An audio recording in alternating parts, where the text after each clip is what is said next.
तो अभी हम पढ़ेंगे हिप बोन। हिप बोन में ये हमारे राइट साइड की बोन है, ठीक। अब राइट साइड की बोन है और सबसे पहले हम देख लेते हैं हिप बोन कौन कौन से बोन से मिलकर बनी हुई होती है। तो हिप बोन 3 बोन से मिलकर बनी हुई होती है, इलियम, इस्चियम और प्यूबिस। जो इलियम वाला पार्ट रहता है वो सुपीरियरली रहता है, इस्चियम जो रहता है वो पोस्टीरियर इन्फीरियरली रहता है, और प्यूबिक जो रहता है वो सुपीरियर और एंटीरियरली रहता है, ठीक है।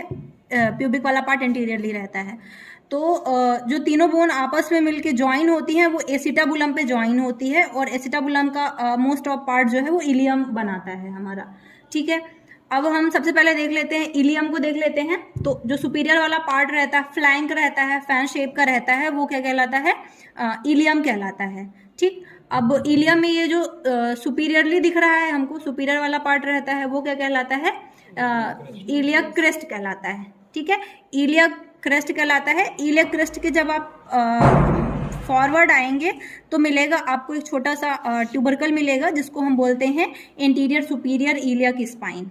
एंटीरियर सुपीरियर इलियक स्पाइन के जस्ट नीचे आएंगे तो आपको मिलेगा एंटीरियर इंफीरियर इलियक स्पाइन, ठीक है, एंटीरियर इंफीरियर इलियक स्पाइन।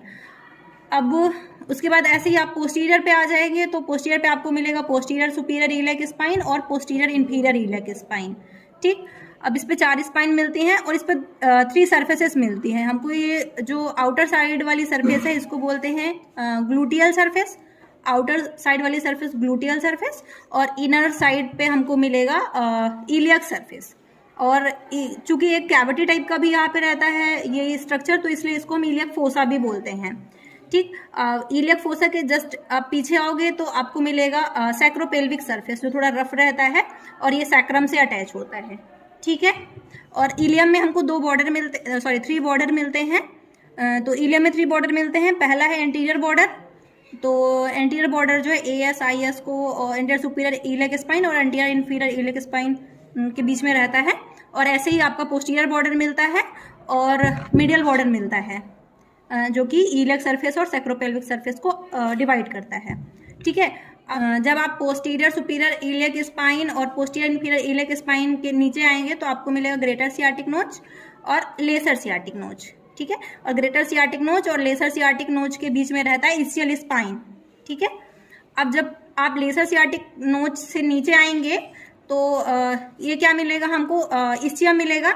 और इस्चियम का ये वाला जो पार्ट रहता है वो इस्चियल ट्यूबरोसिटी कहलाता है, ठीक है, इस्चियल ट्यूबरोसिटी कहलाता है।